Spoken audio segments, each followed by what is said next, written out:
Situé à plus ou moins 195 km de la ville de Lubumbashi, non loin du parc Upemba et des chutes des Kyubo, le village de Bunkaya est un véritable fief historique du roi Msiri, tué en 1891 par le capitaine belge du nom des Butson.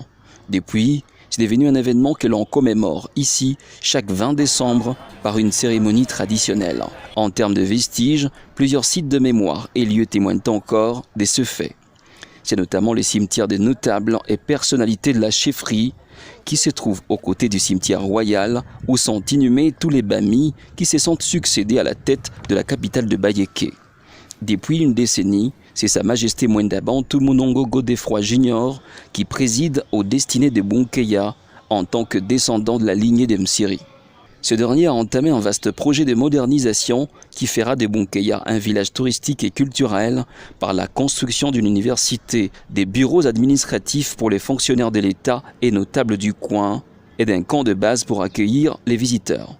Ajoutez à cela l'asphaltage des artères principales, l'éclairage des lieux publics et des voies secondaires, de quoi engendrer la satisfaction de la population du coin.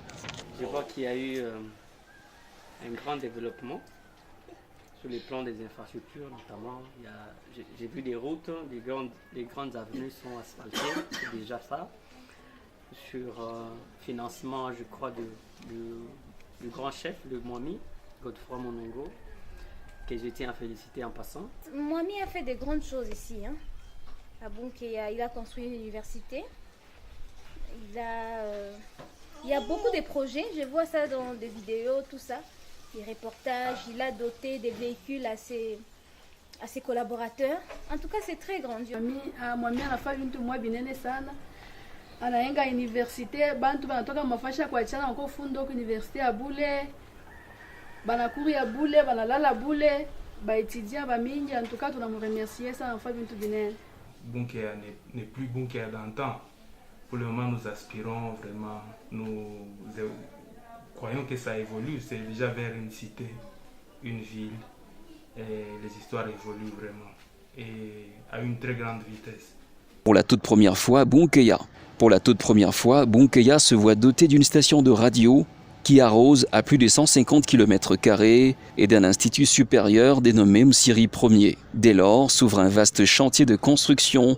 Ouvriers, engins et matériaux sont déployés pour la construction des auditoires, des réfectoires et bureaux réservés aux personnels académiques.